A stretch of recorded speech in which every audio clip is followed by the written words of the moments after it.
বাড়ির বউদের সব থেকে যেটা বড় কাজ থাকে সেটা করতেই বসে পড়েছি।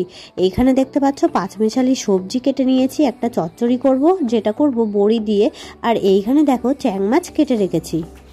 তো গাইস, আজকে আমার প্রাইমারি স্কুলের রেজাল্ট, আর আমি এখন রেজাল্ট আনতে যাচ্ছি। তো গাইস, ওর আজকে প্রাইমারি স্কুলের রেজাল্ট দেবে, রেজাল্ট আনতে যাচ্ছি। আর সাথে এই যে জলের ব্যাগ, একবারে দুটো কাজ করব, জলও আনবো প্লাস ওর রেজাল্টও আনবো।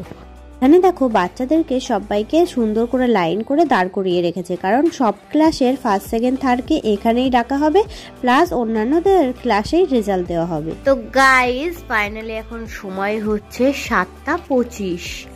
আর এই দেখো এখানে আমি বসে পড়েছি, ছেলের খাতা কেনা হয়েছে, খাতাগুলোতে মলার দিতে।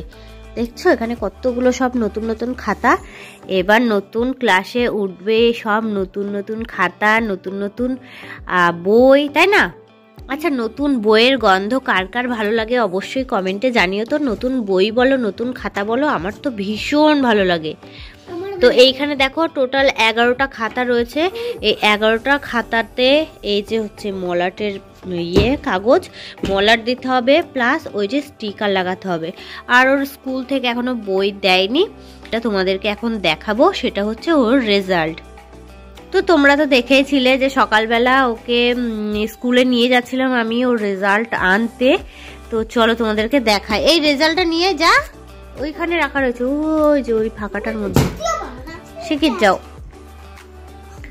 আর ও জানো তো এই স্কুলে না থার্ড হয়েছে। যখন ওর নাম ডাকলো তখন যে আমার কি আনন্দ হচ্ছিল সে আর কি বলবো। আমি না পড়ে এই স্কুলে যত পড়া আছে না পড়ে আমি থার্ড হয়েছি। হ্যাঁ, আসলে কি বলো তো, ওকে তো ওই স্কুলের চাপের জন্য এই স্কুলের পড়ানো হয় না। তো ওকে এই স্কুলের পড়ানো হয় না, ও তো পরীক্ষাও দিতে যাবে না, বাড়িতে করছে যে না আমি কি পরীক্ষা দেব, কিছু পড়িনি, কিছু জানি না। তো আমি বললাম দেখ, পরীক্ষা হলে যা, পরীক্ষায় যা দেবে তুই অলরেডি জানিস সবটা। তো পরীক্ষা তো দিয়েছে আর থার্ডও হয়েছে। আমি আশা করিনি সত্যি যে না পড়ে না স্কুলে গিয়ে ও থার্ড হতে পারবে, তবে হয়েছে। তবে আমাদের এই স্কুলটার নাম দেখো, স্বামীজি পল্লী GSFP স্কুল, ঠিক আছে? যদি কেউ এই স্কুলে ভর্তি হতে চাও তাহলে আমাদের নাম্বারে যোগাযোগ। তো এই যে হচ্ছে নাম লেখা রয়েছে, চলো তোমাদেরকে ভালো করে দেখাই। এই যে সুপ্রতিম ঘোষ, মিডিয়াম হচ্ছে বাংলা, ক্লাস 1, আর হচ্ছে এ সেকশন, রোল নাম্বার হচ্ছে 6, আর আমাদের নাম লেখা রয়েছে এখানে। তো এইখানে দেখো নাম্বার, এই যে এগুলো হচ্ছে বিষয়, তবে কি কি বিষয় আমি বলতে পারছি না, ঠিক আছে? এইখানে দেখো 10-এর মধ্যে নাম্বারগুলো দেখো, 9, 8, 8, 9, 9, 20-র মধ্যে এই যে নাম্বার, তারপরে 20-র মধ্যে এই যে নাম্বার, আর এইদিকে দেখো এইখানেও 10-এ এই যে 10-এ এই যে 30-এ এই 50-এ এই যে নাম্বার। আর গ্রেড হচ্ছে B+, B+, B+, আর A। টোটাল কত পেয়েছে? এই যে টোটাল হচ্ছে 156 পেয়েছে। তো ও থার্ড হয়েছে, বুঝলে? তো যাই হোক, আমি আশা করিনি আর আমরা কেউই আশা করিনি। যখন ওর বাবাকে ফোন করে জানালাম যে তোমার ছেলে এই স্কুলে থার্ড হয়েছে, তখন তো আনন্দে লাফাচ্ছে যে কি না পড়ে ও থার্ড হয়ে গেল। না স্কুলে যায় না, পড়াশুনোও করে না ওই স্কুলের কোনো, তবুও থার্ড হয়ে গেছে। এটা একটা বিশাল ব্যাপার, জানো তো। তো যাই হোক, আমি এখন ওই যে ওর মাথায় দেখতে পাচ্ছ খাতাগুলো, ওই খাতাগুলো নিয়ে বসেছি, মলাট দেব, ঠিক আছে? আর ওর সমস্ত বই খাতাতে কিন্তু আমি মলাট দিয়ে দিই, ওর বাবার অতটা টাইম হয় না। বসে পড়েছি ছেলের খাতাগুলো নিয়ে মলাট দেব বলে। আর এই মলাট দিতে গিয়েই আমার না একটা কথা ভীষণভাবে মনে পড়ে, জানো তো। আমি যখন ছোট ছিলাম, আমার যখন স্কুল থেকে বই খাতা দিত, তখন আমার সমস্ত বই খাতাতে আমার বাবা মলাট দিয়ে দিত। সেই কথাটা না আমার ভীষণভাবে মনে পড়ে।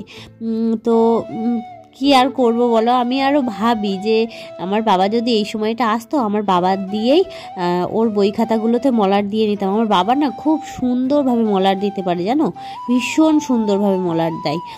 তো যাই হোক, আর আমার ছেলের বই খাতাতে আমি দিয়ে দিই। আর এই যে মলাট দেওয়া, এটা শেখাও কিন্তু আমার বাবার থেকে। আমার বাবা যেভাবে দিত আমি দেখতাম, আর সেখান থেকেই আমার তোমাদের সাথে কথা বলতে বলতে আমার কিন্তু একটা খাতাতে মলাট দেওয়া পুরো কমপ্লিট হয়ে গেল। এবার আমি খাতাতে স্টিকার লাগাবো। আর ও যেহেতু ছেলে, সেহেতু স্টিকার আনা হয়েছে সমস্তটা বাইক টাইপের স্টিকার। তো দেখো স্টিকার লাগিয়ে নিলাম। মেয়ে এদিকে খাতাগুলোতে মলাট দিচ্ছিলাম, আর ততক্ষণে তোমাদের দাদাভাই বাড়িতে চলে এসেছে। আর আজকে দেখো কি খাবার এনেছে তোমাদের দাদাভাই। আসলে রোজ রোজ আমরা খাই না বাইরের খাবার, তবে অনেক দিন পর আজ একটু ইচ্ছা হলো বাইরের খাবার খাবো। আমার রিয়াকশনটা দেখো, আর এদিকে আমার ছেলের রিয়াকশনটা দেখো খাবারটা দেখে। দেখছো খাবারটা দেখে আমাদের কত রিয়াকশন। যাই হোক, তারপর তোমাদের দাদা ভাইয়ের ব্যাগ থেকে আমি এই ক্যালেন্ডারটা বের করলাম। তোমাদের দাদা ভাইয়ের আজ কোম্পানিতে মিটিং ছিল, আর এই ক্যালেন্ডারটা দিয়েছে। দেখতে পাচ্ছ তোমাদের দাদা ভাই কোন কোম্পানিতে কাজ করে। যাই হোক, ভালোই হয়েছে, বছরটা শেষ হওয়ার আগেই পরের বছরের ক্যালেন্ডার আমরা হাতে পেয়ে গেলাম। এদিকে তোমাদের দাদা ভাই বাইরে থেকে এসেছে বলে হাত পা ধুতে ব্যস্ত ছিল। আর তারপর তোমাদের দাদা ভাই ঘরে এলে আমরা তিনজনে তিনটে নিয়ে খেতে শুরু করে দিলাম। খাবারটা কিন্তু খুবই টেস্টি ছিল, খুব সুন্দর ছিল। তবে তোমাদের দাদাভাই ক্যামেরার সামনে আসতে চায় না, যার কারণে তোমাদের দাদাভাইকে আর দেখালাম না। তবে আমাদের কিন্তু ভীষণ ভালো লাগলো খাবারটা খেতে, জানো তো। ওটা শেষ করেই তোমাদের দাদাভাই চলে গেল ক্যালেন্ডারটা লাগাতে। আর আমি এদিকে দেখো সমস্তটাই মলাট দিয়ে স্টিকার লাগিয়ে রেখেছি। আর তোমাদের দাদাভাই ওর নাম, রোল, ক্লাস, সেকশন, স্কুলের নাম সবটাই লিখে দিয়েছে। জাস্ট বিষয়টাই বাদ রয়েছে। তোমাদের আজকের এই ছোট্ট মিনি ব্লগটা কেমন লাগলো অবশ্যই কমেন্টে জানিও।